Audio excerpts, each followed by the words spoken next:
Hi, everybody. Welcome back to another week of the Better Events podcast. This is Mary Davidson, one of your co hosts, and I am introducing today's episode all about mistakes. That's right, mistakes in events. It happens to all of us. We're going to have a really good conversation today. So let's get into the episode about how you can avoid these common event mistakes.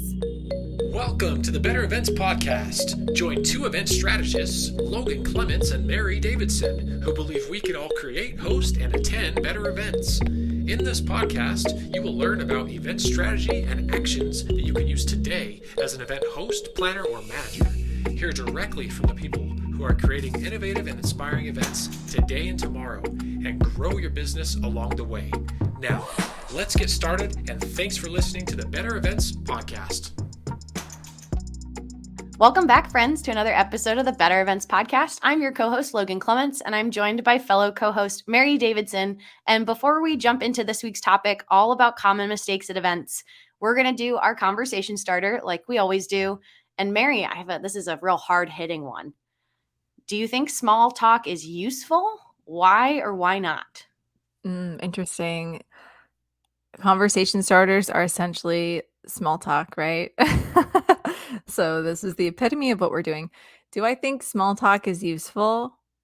I think it is, for certain periods of time.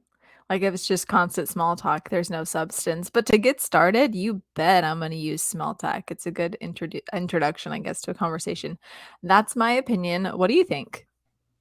Yeah, I have to agree with you. I felt like, it was kind of a meta question to ask this as our conversation starter because Yeah. I felt like we started doing a conversation starter on the podcast to help ease both ourselves in and our listeners. And I feel like there's also a little nugget of relatability that we can share or learn about each other with that, as a way to kick off an episode. So I do think small talk is helpful. I would suggest you have your go-tos of how to whether it's an icebreaker. I always say my go-to is to be near the food or the drinks and make some comment about the food or the drinks to people who are also around it. And that's how I can break in with talking about, something deeper. But I think as long as it leads to something and you don't just stay, like you said, Mary, in that small talk the entire time, it can be incredibly useful. Yep. Here. Totally agree. Excited to small talk with you throughout the beginning of the rest of our episodes. But now we're going to get into the substance, So this is hopefully an example of that. But today we're talking about a topic that's interesting. It's about mistakes and how we can avoid common mistakes at events. And we're going to share some mistakes that we've experienced or that we've seen. But we just think this topic is important because it's common, like we all never have events that go 100% according to plan. And so we're just going to kind of talk about what has happened and then how you can rebound from some of these mistakes. Now, I think mistakes is an interesting word. So Logan, I'd love to hear kind of what you think when we hear the word mistake. Yeah, I think the event industry is a people industry, and we're all human, and human makes mistakes. Like that's just as humans, we are going to make a mistake every so often. And so I feel like a mistake is either something that I think it encompasses both something you could have foreseen and the unforeseeable. I mean, so much of what we do in events, I feel like, is like some forecasting and thinking and anticipating all of the things that could go wrong and making sure we're getting ahead of it. And so I think even for the most seasoned planner, there will always be something new. You can always learn something new. There will always be a mistake or a lesson learned. So listeners, if you don't like the word mistake, maybe you can say lesson learned. But I think this is something that no matter if you've been in the industry a year or if you've been in it 30 years, you're going to some of these scenarios are going to resonate with you. And Mary and I are just going to kind of share how we approach those mistakes or challenges and like what we take away from them moving forward. And ideally, so you don't have to experience it as often as maybe we have. Yeah, I think that's interesting because you better believe I Googled mistake and tried to figure out what the definition of mistake is because it's something that's misguided. It says, let's see, an action or judgment that is misguided or wrong. So I don't know. As we talk through these, think about it because it's going to be interesting. I'm already like defensive. I'm like, but are we misguided or did we just it just was an accident? Like, you know what I mean? And so the reality is someone has to do something to solve these mistakes or these problems that come up. So I'm excited to talk about it. Yeah, and misguided, or it. I think it really can all. It's how you want to spin it, I guess, Sure. is really Yeah. what it is. Because this isn't also to point a finger and like place blame. I just think this is. I was really excited to talk through this topic with you, Mary, because I feel like so much of what we do is being professional problem solvers. So Yeah, helping walk totally. listeners through some problems they're most likely going to face, since you and I have faced, I would say, every single one that I have listed out here, that we can kind of hopefully, again, save you from experiencing it maybe to the extent, because yes, some of the things we're going to talk about is also going to be things that aren't in our control, which as planners can be very difficult. But like, we can't control the weather, but you can control what your plan was for said weather. And that can evolve because you probably made a mistake or two the first time you dealt with a rain plan. Totally. Yeah. Well, um, I'm excited. Yeah, our first one, I guess we'll go through some examples. So talk to us about directional signage, Logan. This is your favorite thing on the planet. I know. We had to kick off with my personal pet peeve in events. I feel like a common mistake I see at events is not having enough directional signage. And so, what I mean by directional signage is things that tell you where to go for certain functions. So, food this way, or meals, or how do I get to the general session room, or how do I get to dinner, or where's the photo booth? Most common one, where's the bathroom? How do I get out of here? How do I go check in for registration? All of those things I feel like you can think through, but if maybe you haven't done a site visit, meaning you've gone and visited the venue of where you're going to go and thought through exactly the flow of where your attendees are going to go, you might make that mistake of not having enough. Or you just honestly don't think about it because you might have been at this venue so many times. You're like, oh, all of our guests are going to be like me and know it like the back of their hand. And then you have your staff is fielding millions of questions about where's the bathroom. And you're going, oh, I probably should have put a bathroom sign. Or like, I had an event where we had a number of smokers who wanted to have a smoking section. And we were like, oh, we just thought people would go stand in this one area. And it was like, oh, in the future, you probably need a sign for that area to be like, that way, please go do it in this one area that we want you to do. So it's just one that I feel like is a common mistake. And so just being very aware and making notes about what questions you're getting asked all the time can help inform you which way to go. And like, one common solution I've seen for this is people printing the actual sections and the areas that they want you to go to, but not printing the arrows, and making the arrows stickers, so that at the event, once you actually set things up, install signage, these are posters, these are things on easels. It could even be an installation that's actually like a sticker to a wall. You then go around and kind of walk the route and put the arrows in the correct directions to kind of guide people where to go. But doesn't matter if you have a budget of like $50 or $5,000 or $50,000 for your signage. I often find it's lacking. Yeah, I love that idea of stickers. I've seen it with like Velcro pieces and stuff, so you can reuse it if that works for that event. I think that's a great idea. I was just at an event that was like a pretty small space, but I thought they did signage really well. And I almost was like, is it too good? Like, is there too much signage? Like, for example, you're just talking about It restrooms. doesn't exist. It I, doesn't I, exist.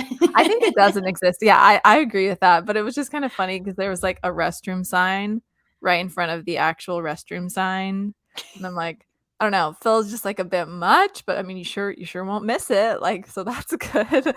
But Yeah. yeah, no, I don't think that you can have too much, but like to rebound from something like this, you could definitely have like a volunteer, or you grab somebody and you're like, you need to go stand there because we can see that this is a bottleneck and this is a problem, so you can like tell people where to go. I always feel bad. I'm like, what a boring volunteer job for someone just to stand there, but also like people can really help move the flow around for sure. Yeah, that's a great. Well, I feel like I've referred to those people as human signage sometimes, and that can also be like, if it is a cost saving issue, or like Mary's saying, like you found this out the day before the event, you're on site setting up, and you're like, oh no, it's really confusing.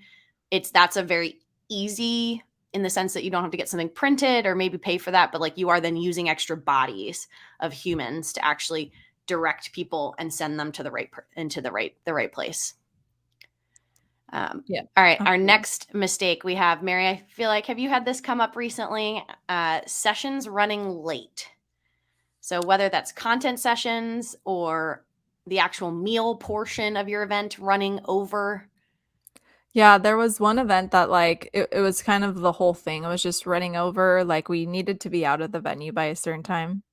And it was like the type of production where, you know, if you're not out, then people are going to start accruing, I don't know, more time or overtime if that's applicable. And like some serious fees would get tacked on, like at least like $5,000 from just going over a little bit. So it was like, we have to get out of here. And so we're like trying to get a whole, it's like the pivotal moment of the event. It's like the end, you know, people are excited, but you're like, we literally have to close this down ASAP. So we're like trying to talk to the client and be like, we need your okay that like you don't want to extend because we gotta like shut this down real quick. and, and we couldn't get a response from them too. And so we ended up, the venue was nice and they gave us like a 15-minute extension. And that's all that we needed to be able to get out of there in time. But if that hadn't happened, problem. So we learned a hard lesson about like for this event specifically that we need some more time for the program next time. Yeah, I think a big one, and maybe that's will be a common theme I feel like as we talk through these mistakes is, and probably why in my head I call them mistakes because usually they have a financial impact. And so you know, it's not necessarily something maybe the client or like the host of the event or maybe attendees notice, but it is something that like later on when they reconcile, be like, oh, where did that expense come from? And listeners, this is a great call out. If you do have certain items that go way over budget post event, that might be a reason you're like, oh, there's a mistake. What can we do to solve it? But yeah, I had a sessions running late, I feel like is one that just kind of blows my mind that it still happens. But again, it's humans as a part of it. So whether it's a speaker talking too long, or I recently had an event where we had to start our session late because we had a big crush at registration right before this main keynote.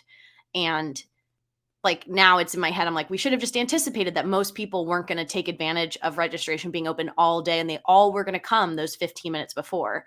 And the frustrating part was that wasn't my part of the event. My part of the event was the show and the production in the room. But we were then delayed because of registration taking so long. And then we had to start late. And because we started late, the sessions after us had to start late. And it was just kind of something we had notes from the year before that were like, we have 3,000 people to move. Like, that's just a lot of bodies to try to move anywhere in 10, 15 minutes. That it just makes me think through, like, have those conversations about how much time you actually need, not aspirationally want. I had this conversation with a client a couple months ago. I was like, we don't do the aspirational runtime. We should do the actual runtime because often you're not going to hit the aspirational one. So I'm like, if anything, to Mary's point, like pad your loadout time or have longer breaks when you have a larger group, or if meals are served really far away from wherever the people are before then, like pad that in. Because it just, again, it's like the trickle down effect. And I had it at another conference where I was doing breakouts and the general session room ran over, and we hadn't, like, no one had talked through us of like what that would do to impact the rooms. And they didn't tell the speakers. The speakers were like, do I just start if I think everyone's here, or do I wait till a certain time? Like, I think it's just the trickle down effect of that. Like, talk about that ahead of time. What happens if this runs late? Not saying it will, but if it does, what's the process? Who texts who? Who's making the call when we really do start the next thing? Like, talk through it, because it's been so common. And to your point, Mary, it can have financial implications. Yeah, that's interesting. That's making me think because, like, truly, anything that involves moving attendees from one space to the other takes way more time than you ever think it will. It's literally like herding cats. You can make announcements and it doesn't even matter. Like, they just take their sweet time. So that's interesting. Or even like a call out was like at a conference, we had like an 8 a.m. session. And who is like, it's almost like back to like school days. Like, who's actually going to be on time at 8 o'clock? It's like, we should just plan on a 5-minute late start or a 10-minute late start, because you just know people are getting their coffee, they're taking their time, they have a long walk from their hotel, like whatever it is. It's like taking some of that stuff into account and maybe publicly keeping it as 8 o'clock. But internally, it's like, all right, we have less time for content because we are buffering in that we're going to wait until we have a critical mass of people in the room just because it's so early. Definitely. Okay, this is interesting. And then so that kind of brings us to another one, which I know that we've both experienced. Logan, I'm curious if you've experienced it recently, but when tech's not working, what do you do? And maybe sometimes it is a mistake, but like you should of course have that backup plan. But the reality is this is pretty common. So what do you do? Oh, it's so common. I mean, it's sad. It's so common. I mean, I joke, tech not working is kind of why I have a job a lot of times. I have a couple clients I work with that purely I am that person that when the tech doesn't work, they look at me and they're like, Logan, fix it. or help. And I will be the one who then talks with the tech. I can't be the one who necessarily plugs things in, but I can then talk to the tech to be like, what do we do? This falls under our backup plans that we always talk about. Plan on the tech not working, talk through it ahead of time. But yes, I've been there when I had a speaker turn off their microphone because it was a lovely lav mic and the speaker was so comfortable. They just like had put it in their pocket. And when they reached for the clicker, must have flipped their mic off. And so they start talking and it's like, their mic's not on. And our tech's like, the mic's, it's all the way up here. I don't see a light though. So it's not on. And so we ended up having a stagehand like run out with a handheld mic, and he made it maybe halfway across the stage before the guy figured out where the on button was on his mic, turned it on, and it worked. So we didn't have to use the handheld. But it was like one of those of like, we always lock our microphones on. Why didn't that happen? Like it was like a mistake that someone had made and just hadn't remembered to auto lock that microphone on so that the person wearing it can't turn it off. The people in the back of the room control essentially when it's hot and when it's off. So like, again, just having like extras, I feel like is the big thing when you have tech that doesn't work. It's like having the backup laptop, having the extra microphone, or just knowing, do you have the "we'll be right back" slide? Because you're right, Mary. I mean, I feel like I could keep talking. What's a time where you've had tech that doesn't work? Oh, I mean, the microphone thing made me just think like I was at an event and someone it was a handheld that has the on and off button and they turned it off, and it was the same exact situation. Now I'm like, I hate those. Or I'm like, just don't touch anything.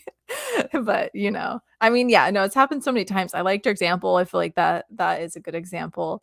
But yeah, you're right. We could talk about this forever, especially during the world of virtual events. We've had a lot of stories. I was going to say virtual, like, I feel like I don't even think about it anymore. I always have a backup link. Yeah. So if it's a Zoom, I have a backup Zoom. The link's already set up. I already have it in like my workbook. I have it so it's easily copy and pastable. Mary and I did an event where we talked about that process of like, let's even draft the email that would be sent out with the new link should something happen. And we never had to hit send on it, but it was like we had it just in case. If I streamed to Vimeo, same thing. I always have a backup link already made, like anything I can do to save myself time in the moment. And I feel like this applies probably to more than just this one mistake, but especially with tech, because I feel like sometimes, 4 seconds of a microphone being off can feel like a minute. Like it can feel so long.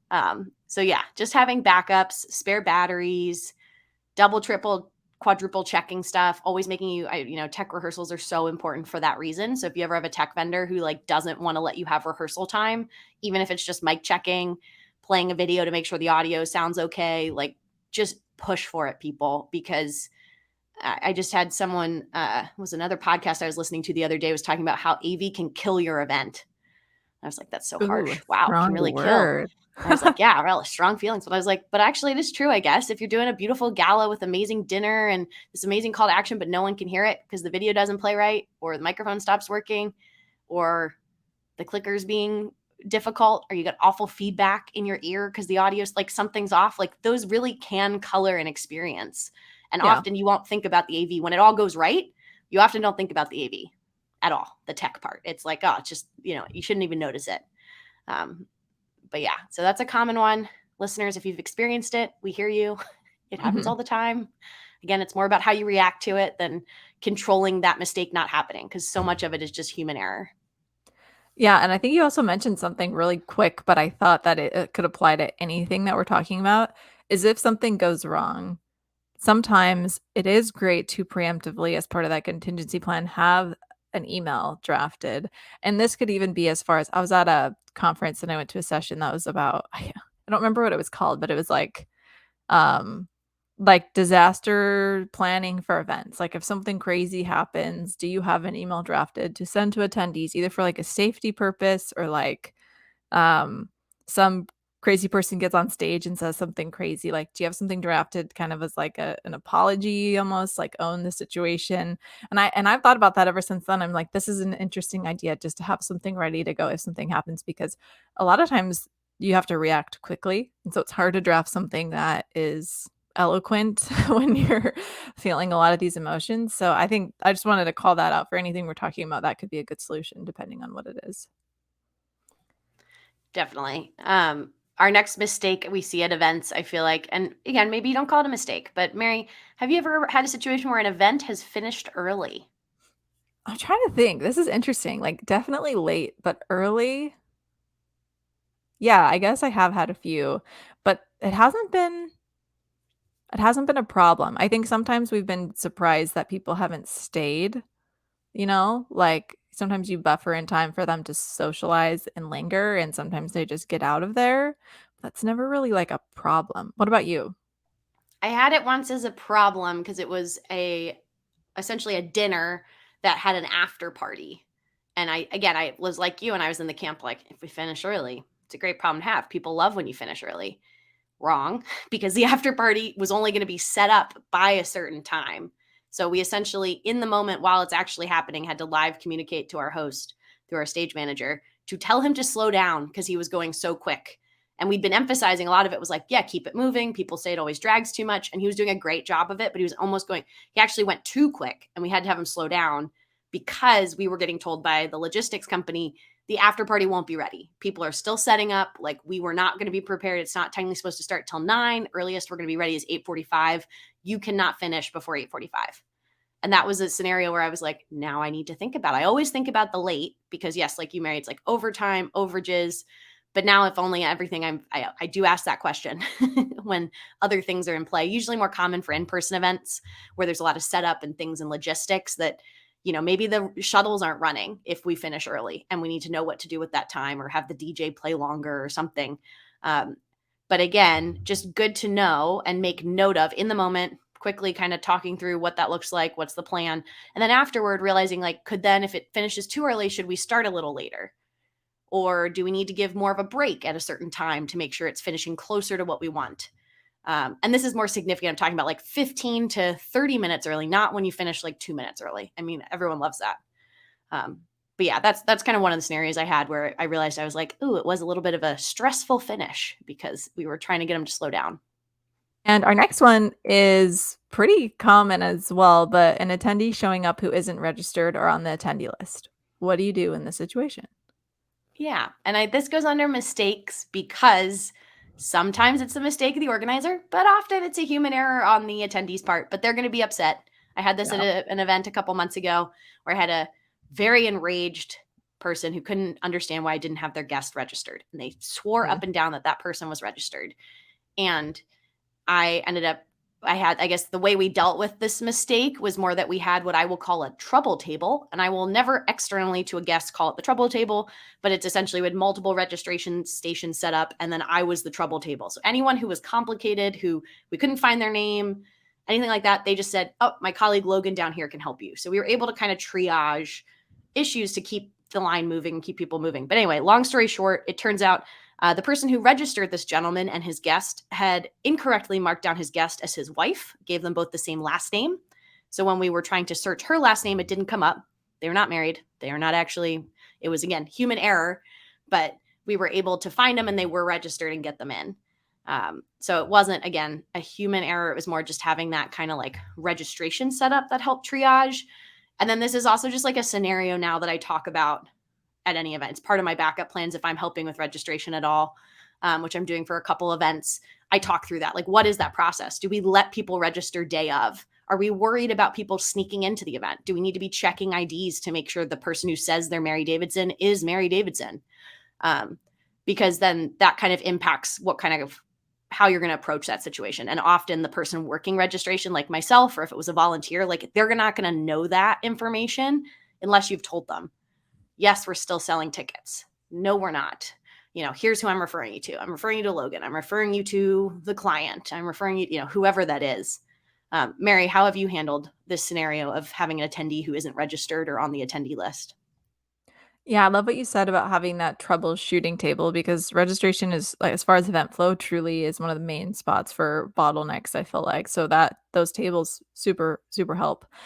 But then also for events that I've done, it's so helpful to have someone from the client side there. And sometimes this is a hard role to fill, is because it needs to be somebody who is familiar with the guests and was almost part of that like invitation process. And those people are the ones who really should be like interacting at the event, doing other things. So sometimes I found it difficult to identify the person to stay behind registration, but it's really helpful when they do because if so and so shows up, there's only so much you as a third party person can do to know that they're legit.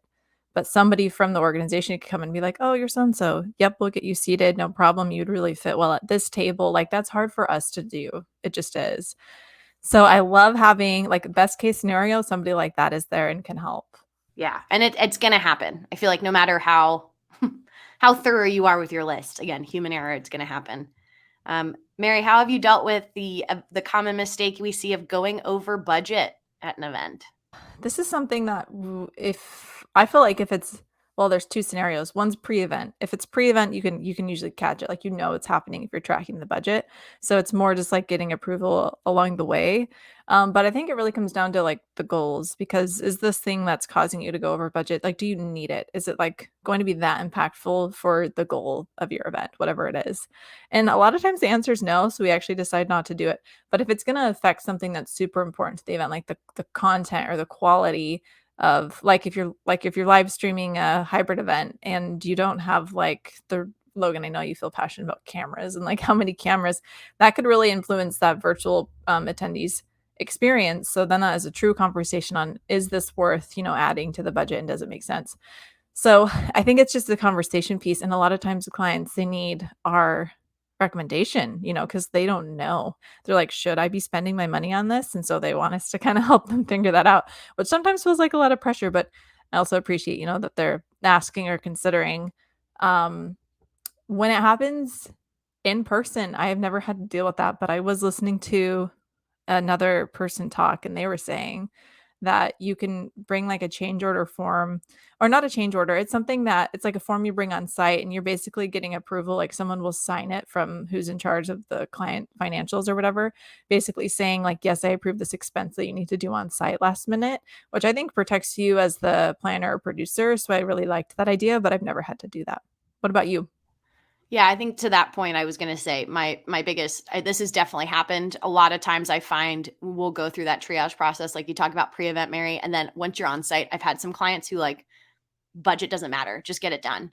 Like, we would just want it solved. And the big thing has been, keeping track of who gave what approval when, how we got in this scenario that all of a sudden we're, to your example earlier, Mary, like $5,000 of overage fees if we stay late. And it's like, well, why were we late? It's because programming ran long. It's not something you did as something you controlled. It's the people on stage. Like, just making note of all of that is very helpful for getting ahead of it. And formalizing it as much as you just mentioned, Mary, like in an actual form, I think is great. I don't always know if that's applicable in a scenario sometimes when it's so fast that you have to have those answers of like what's happening. But just making notes, I feel like that's my common theme, I'll say, for all of these mistakes, is writing it down is just so helpful to help future you or future client avoid that. So you don't have to keep having these same scenarios over and over and over again. Yeah, absolutely. And then another one too is kind of fresh in my brain, which is not having enough food at an event, which is kind of a mistake. But I don't know if you've had to deal with this, Logan, but there was an event that just gives me anxiety thinking about it, because as part of the registration process, there were a couple of leaders of the organization that told they told any attendee that they spoke to that they could bring a guest, they could bring a plus one. Big problem for many reasons. This is a seated dinner. So yeah, it was a little bit of a disaster for a moment. But the biggest problem was that we were going to run out of food. And so it became a point of saying, we can put this person in the room, but they can't eat. So we need to decide what we're going to do. They can go enjoy the show, but we will not have food for them. So what do you want to do? Like, it was kind of intense. One way or another, it worked out. And we were able to fit who we needed to fit, but we were originally going to feed vendors and volunteers with that meal, and we didn't, because we ended up giving that to attendees. So then we had to go do a last minute order. We ended up getting pizza for vendors and volunteers, which like my heart hurts, because I'm like, I wanted to feed them better, but at least they got fed. And then that's kind of how we were able to work with it. But this was a really stressful situation, because caterers are amazing, but they're also not magic. They can't like bring food out of thin air. So have you ever had to deal with this? I have not had to deal with it recently, just because I haven't been dealing with the food order. But I know it's common, similar to your point of, I feel like the mistake is often that you underestimate If you run out, it's either you underestimate how many people are coming or you underestimated how much they were going to eat. I had this, I feel like, as I worked as a banquet server at a country club was my first event official experience when I was in college.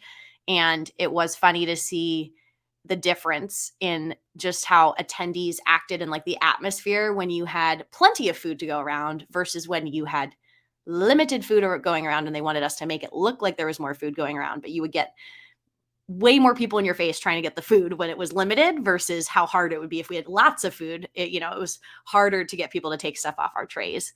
And so it's one that, while you don't want to be wasteful, I think it sounds like, Mary, you guys had a great scenario like in the moment. Cause yeah, mine would have been like in that scenario, it'd be like, can we order food in? Because, or whatever the venue has as an alternative, or could we make it instead of plated desserts, it's all cut up in smaller pieces and you go get it. So everybody can have a bite versus a full portion or something. Like, you do need to think through that of what you would do. Because again, it's food, running out of like food and drinks is, I feel like, one of the big ones that attendees do notice out of this whole list. I feel like there's a lot of things that maybe aren't noticeable or memorable for attendees. But that is one of them. So just having that backup plan in place. And then our next one, I feel like I've experienced this as a volunteer, as a worker, and as somebody who is running the event. But a common event mistake I see has been like being understaffed, whether that's like volunteers just no show, they said they were going to volunteer and they don't show up, or maybe someone got sick, or maybe at some of my smaller events where I've been like, it's just me, I can do it. It's, small enough for just me. And then I feel like I'm running around like a chicken with my head cut off, trying to be in 5 places at once. This is one that I feel like I can't stress enough. We have an episode where we talked about staffing shortages and shared a couple solutions. If you feel like you're experiencing this like time and time again, I have recently had volunteers for an event. I probably had about a 50% no-show rate, which was really high. And luckily I padded my volunteers enough that like we could make do with only 8 of the 16 showing up. But something I found that was really helpful was I had done like a prep call ahead of time, just a 30-minute virtual call to like talk through the event and volunteer roles. And I looked back at that afterward and I was like, oh, the people who showed up were a majority of the people who came to that call. Like, it was a good indicator of like, okay, this is more than someone just submitting a form and saying yes and then forgetting about it. It's like, oh, those people saw my face. I heard a couple of them talk and ask questions. Yes, they're going to show up. And that was something that I'm now doing at a couple other events I have coming up. Not so much to help with no show, but more just because I'm finding that's a good indicator of like how many folks I think will actually then be there to help me. Mary, how have you dealt with the event mistake of being understaffed? Yeah, well, I don't know how many times I have to learn this lesson, I will say. So that I did 4 events in a row recently when I every time was like, why didn't I staff someone just to be in charge of speakers the day of? Whether that is stage management or just like a speaker manager, like, oh my gosh, even for small short programs with like 4 speakers, I was busy doing other stuff. And so every time I'm like, why don't I learn this lesson? So, mark my words, everybody. Moving forward, I'm going to try to make sure somebody covers this. That's not me, because it just kept falling through the cracks. So, I mean, this just happens. It's so common, like you said, and learn from our mistakes. There you go. Yeah. And in the moment, I feel like acknowledging it is really helpful. Like if you are asking volunteers to do a lot, or if it's you plus like one staffer. I know, Mary, you and I did an event, I think last year, that I like openly looked at you and was like, we're going to get another person next year. Cause it was just like too many things. Like I had 5 people in my year. I was trying to ask Mary to do 5 different things. And I was like, I know I'm giving you conflicting information because you're one person, but somehow between the 2 of us, we have to get everything done. And so like acknowledging that, I think, is helpful, especially having been a volunteer and someone, if it's like, hey, I really appreciate you being here. I'm learning from this. I know we need extra people. Or if you've been that volunteer, like just voicing that of like, hey, if we had more people, this would have gone faster. We wouldn't have been struggling to set place settings on 100 tables if we had more bodies, and having those conversations can kind of help you try to get more, build your case, I guess. If it's a funding issue, if it's a recruiting issue, like you need to build a case of being like, here's the roles I actually did. Here's what I thought I was going to do. Here's what I actually did. And that's why I need more people. Like your point, Mary, of like speaker wrangling was a full-time job and you needed me doing these 5 other things. So I can't be that person. Therefore, I need to pay somebody to come in and do it. Right. Yep, definitely. And we have one more, which is clients asking for things out of scope. How do you avoid this mistake, Logan? Is it Oh, common? Probably. we love scope creep. Love Again, it. we'll link to the episode. We have one about the good, the bad, and the ugly of scope creep. And we'll put that down in the show notes. But this is one. Why is it a common mistake? Because I feel like in the moment, there are times where I have done this, where I have allowed a client to do something, ask me to do something that's out of scope because I've just been like, for the good of the event, I honestly know there's no one else who can do it. So I'm going to do it. And whether that's helping with, like, I've had a client where I've helped with marketing materials before. I've made social media graphics for them, or speaker graphics, or things that, again, I wouldn't normally do for the good of the event. I will generally push back against this if I know there's someone else who should be doing it at the event and they're just asking me because I'm present. And I'll be like, well, I've got these 5 other things that I'm worrying about right now. Is this a priority? Do you want me to stop doing those and work on this instead? Or do you want me to go find the person who can help with that? Or I'm not sure. That's not my, that's not the role that I am here at this event. Let me direct you to this person and see if they can help you find the right person. It's always easier said than done.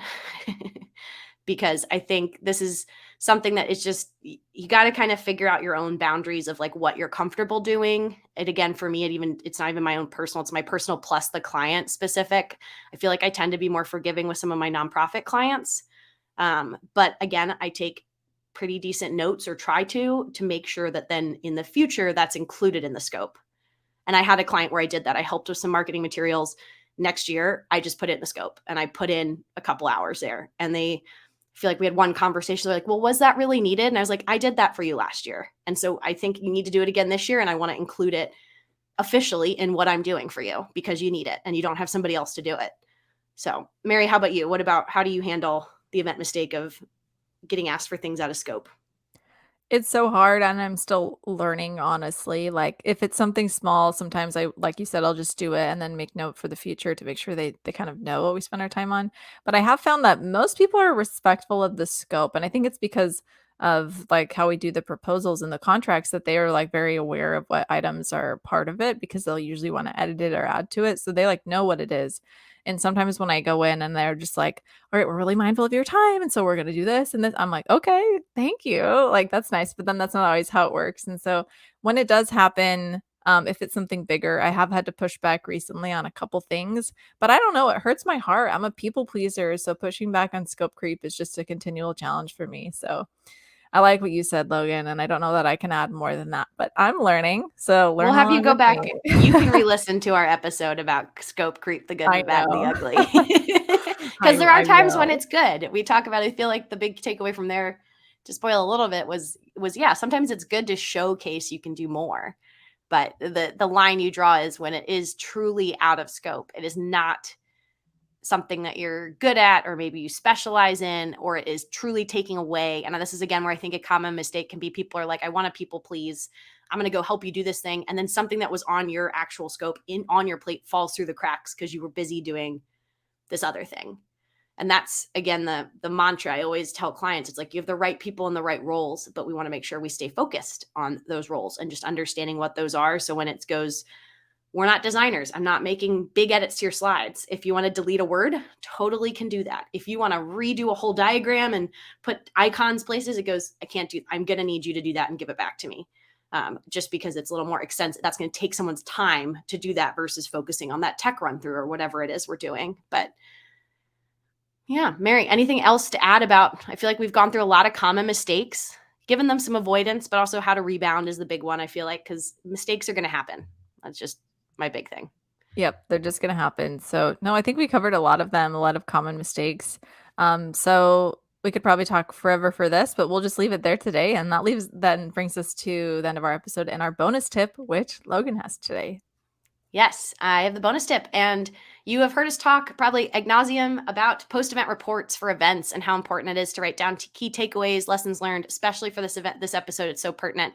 But I would encourage you to do it for your personal events too. So start a note on your phone or somewhere just to jot down some like lessons learned. I go to this annual concert at the Gorge, which is an outdoor venue here, music venue here in Washington State.